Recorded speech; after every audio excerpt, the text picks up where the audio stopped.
Saudara-saudari terkasih dalam Kristus, kita bertemu lagi dalam pembahasan kita mengenai dari meditasi ke kontemplasi.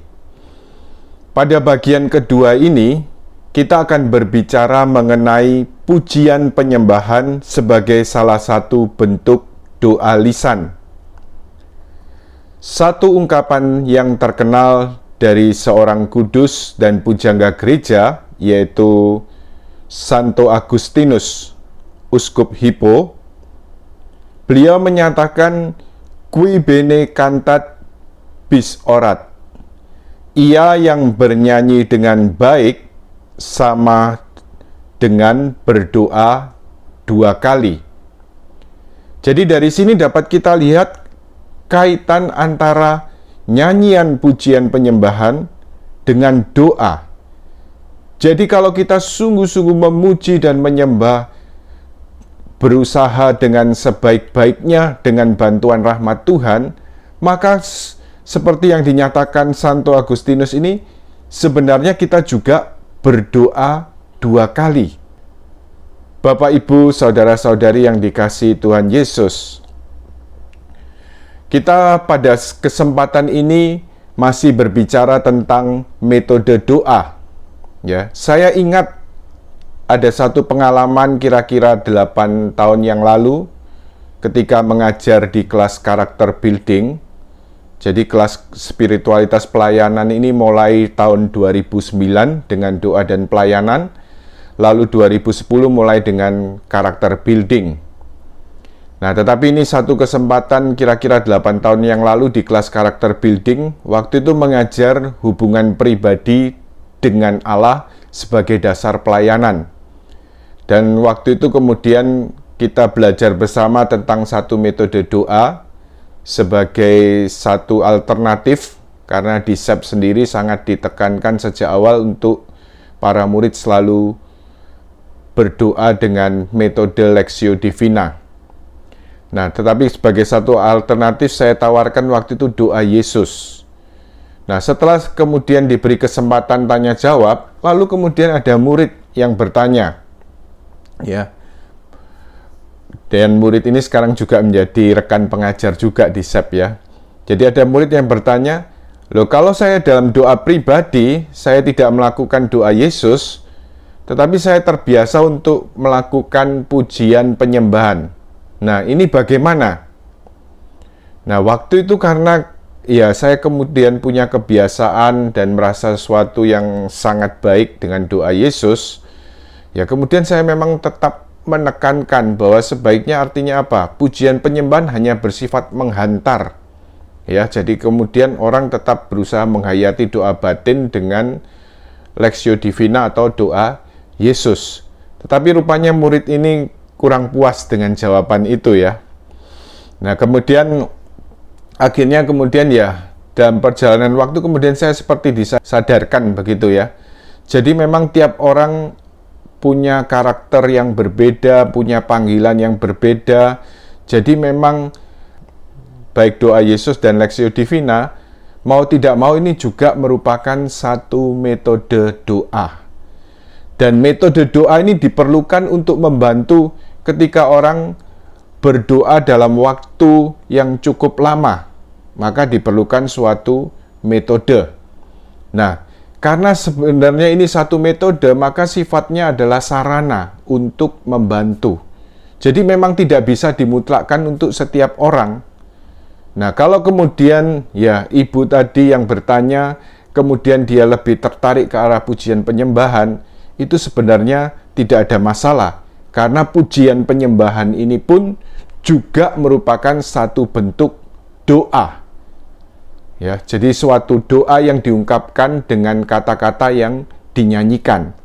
Nah, tetapi kembali pada satu poin sebagaimana kita lihat pada bagian pertama lalu, jadi supaya doa lisan ini juga menjadi doa batin, juga dapat menghantar ke dalam kontemplasi, maka Santa Teresa Avila mengajak kita sungguh-sungguh mengetahui dan menyadari, ya. Dan ini juga berlaku dalam pujian penyembahan. Yang pertama, menyadari apa yang kita lakukan, ya. Jadi menyadari bahwa kita sedang berbicara. Nah, dalam hal pujian penyembahan, maka yang pertama ini kita menyadari bahwa yang kita lakukan ini adalah memuji dan menyembah Allah. Lalu yang kedua, menyadari kepada siapa kita berdoa. Ya, menyadari kepada siapa kita memuji dan menyembah Allah. Jadi pujian penyembahan ini jangan hanya sekedar, wah, karena lagunya enak, lagunya lagunya cocok, lalu kita kemudian larut dalam lagu itu, seolah-olah kemudian itu sudah menjadi hafalan, tanpa kita sadari kata-katanya, tanpa kita sadari bahwa kita punya tujuan kepada siapa kita memuji dan menyembah Tuhan. Jadi kita perlu menyadari bahwa pujian penyembahan ini ditujukan kepada siapa, yaitu kepada Allah sendiri. Lalu yang ketiga, seperti yang dinyatakan Santa Teresa Avila, menyadari bahwa siapa sih kita ini yang begitu banyak bicara kepada Allah yang begitu agung. Jadi Santa Teresa Avila kembali menekankan tentang kerendahan hati. Nah, demikian juga saat pujian penyembahan kita sadari bahwa kita sesungguhnya kita ini tidak layak di hadapan Tuhan. Kita sungguh-sungguh papa, kita sungguh-sungguh kecil, lemah dan rapuh. Dan sebagai ciptaan, kita mau sungguh-sungguh memberikan persembahan kita berupa pujian penyembahan ini. Dan gereja kemudian sebenarnya sungguh-sungguh menyadari dari pengertian dari yang diberikan gereja tentang pujian penyembahan. Ini dapat kita lihat dalam Katekismus Gereja Katolik, baik mulai dari 2639 sampai 2643, kemudian dilanjutkan 2649. Ini pengertian yang dinyatakan gereja tentang doa pujian. Bentuk doa yang mengakui Allah secara langsung, mengagungkan Allah dan menghormatinya demi dirinya sendiri. Bukan hanya karena perbuatan-perbuatannya, melainkan karena Ia ada. Jadi doa pujian ini artinya apa? Doa yang berfokus kepada Allah sendiri. Doa pujian sama sekali tidak mengingat diri. Ia secara murni terarah kepada Allah. Dan kemudian gereja mengutip dari surat Santo Paulus kepada jemaat di Efesus, bab 5 ayat 19, berkata-katalah seorang kepada yang lain dalam mazmur, kidung puji-pujian, dan nyanyian rohani. Bernyanyi dan bersoraklah bagi Tuhan dengan segenap hati. Jadi kita ingat, sebagaimana yang ditekankan oleh gereja ini, bahwa doa pujian ini diarahkan kepada Allah. Bukan hanya untuk menyenangkan diri kita sendiri, ya. Jadi bukan hanya untuk menyenangkan diri kita sendiri. Jadi doa pujian sama sekali tidak mengingat diri, tetapi secara murni terarah kepada Allah. Kemudian bagaimana dengan penyembahan? Ini yang dinyatakan oleh gereja melalui Katekismus Gereja Katolik nomor 2628. Penyembahan adalah sikap pertama manusia yang mengakui diri sebagai makhluk di hadapan penciptanya. Jadi penyembahan ini diberikan oleh ciptaan kepada Sang Pencipta. Memuliakan Allah sebagai pencipta dan penyelamat. Dalam penyembahan, roh menundukkan diri di depan Raja Kemuliaan. Dikutip oleh gereja dalam kitab Mazmur bab 24 ayat 9 sampai 10. Melalui penyembahan ini Allah harus disembah dan dicintai di atas segala-galanya.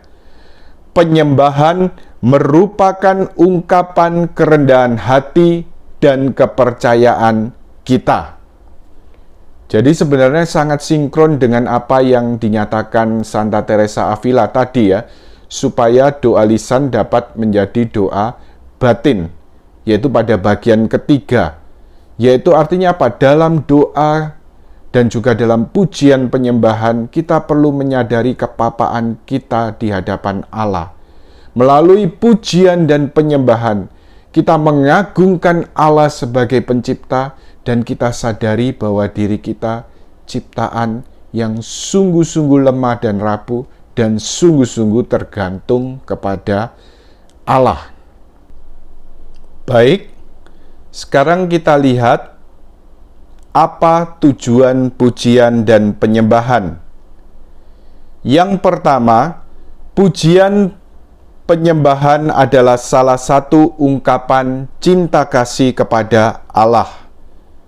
Sebagaimana dinyatakan dalam hukum pertama dan utama, dalam Injil Markus bab 12 ayat 30, kasihilah Tuhan Allahmu dengan segenap hatimu, dan dengan segenap jiwamu, dan dengan segenap akal budimu, dan dengan segenap kekuatanmu. Maka kita perlu menyadari apa yang dinyatakan Tuhan ini.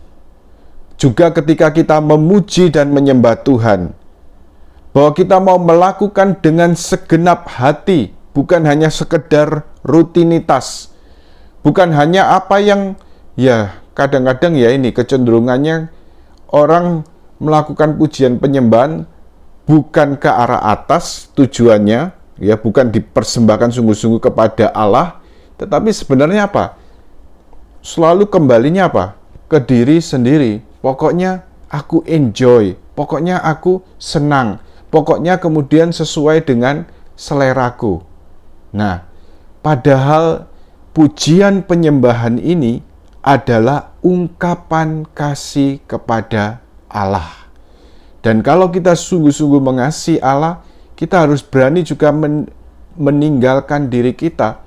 Bahkan mungkin kadang-kadang kita bisa mengalami kering, merasakan ya tidak ada perasaan dan hiburan yang menyenangkan ketika memuji dan menyembah Tuhan. Ya, kita tetap harus berusaha untuk menyenangkan Tuhan melalui pujian dan penyembahan ini. Ya, kecuali kalau memang dalam perkembangan doa yang lebih lanjut, memang kemudian mengarahkan kita untuk lebih masuk ke dalam keheningan. Nah, kita bisa kemudian lebih mengikuti gerakan itu, tarikan itu untuk hening di hadapan Tuhan. Kemudian tujuan yang kedua dari pujian dan penyembahan, membangun tubuh Kristus atau jemaat.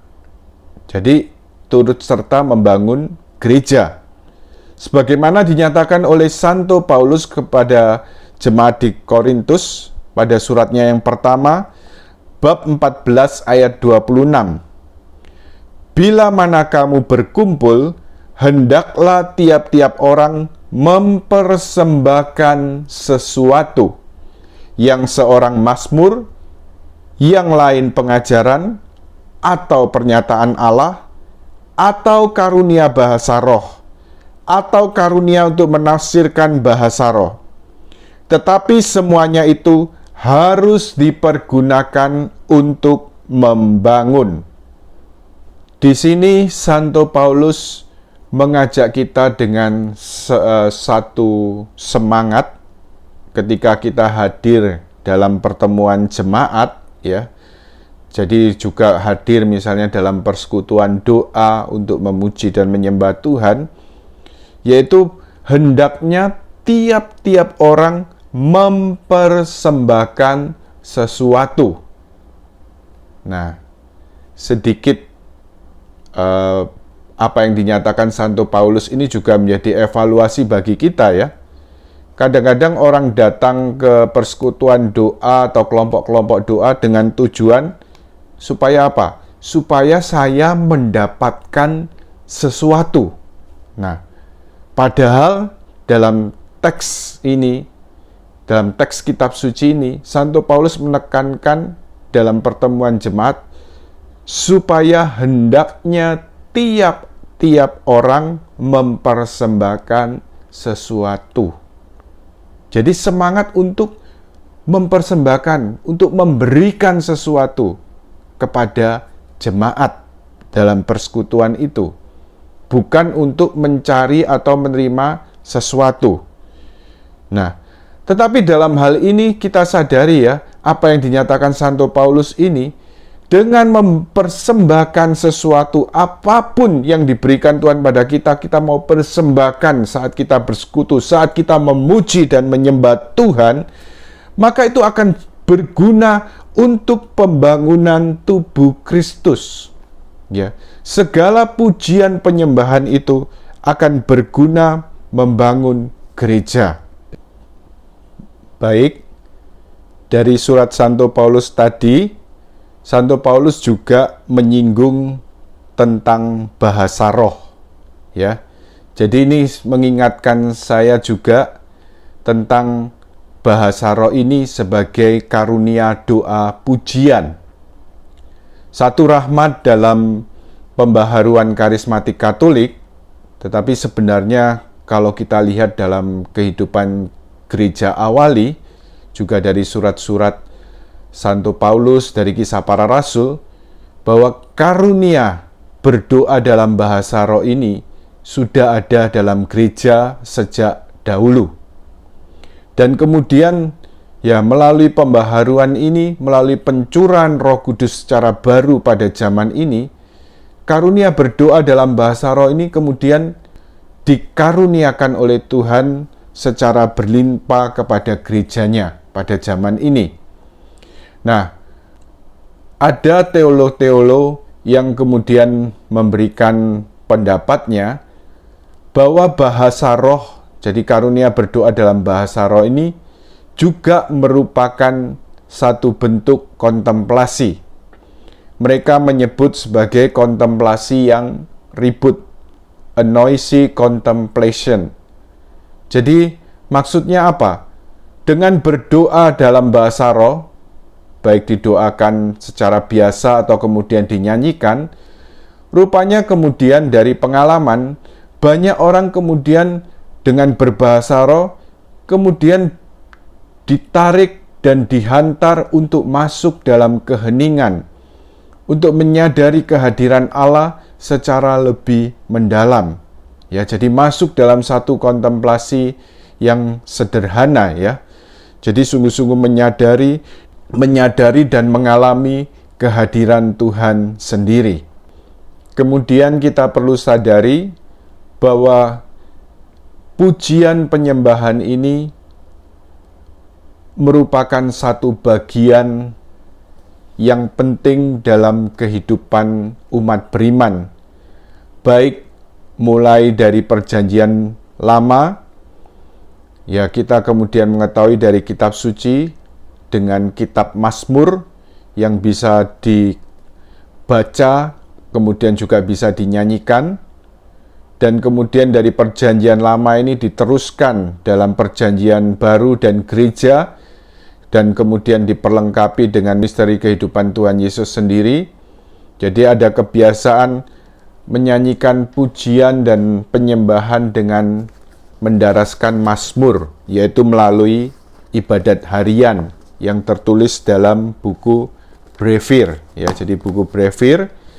Nah, kemudian juga pada zaman ini melalui satu pencurahan Roh Kudus secara baru dalam pembaharuan karismatik Katolik, kita lihat bagaimana kemudian satu kesadaran baru dari umat beriman bahwa hidup doa atau doa ini bukan hanya sifatnya hanya untuk permohonan, tetapi satu kesadaran baru untuk memuji, untuk menyembah, untuk bersyukur kepada Allah. Dan ini yang perlu kita hayati juga dalam doa-doa pribadi kita. Karena apa? Allah layak dipuji dan disembah demi dirinya sendiri. Dan kita sebagai ciptaan, kita manusia yang diciptakan oleh Allah, kita diciptakan untuk menjadi pemuji dan penyembah Allah yang kudus. Kemuliaan kepada Bapa dan Putra dan Roh Kudus, seperti pada permulaan, sekarang, selalu, dan sepanjang segala abad. Amin. Dalam nama Bapa dan Putra dan Roh Kudus. Amin. Tuhan memberkati.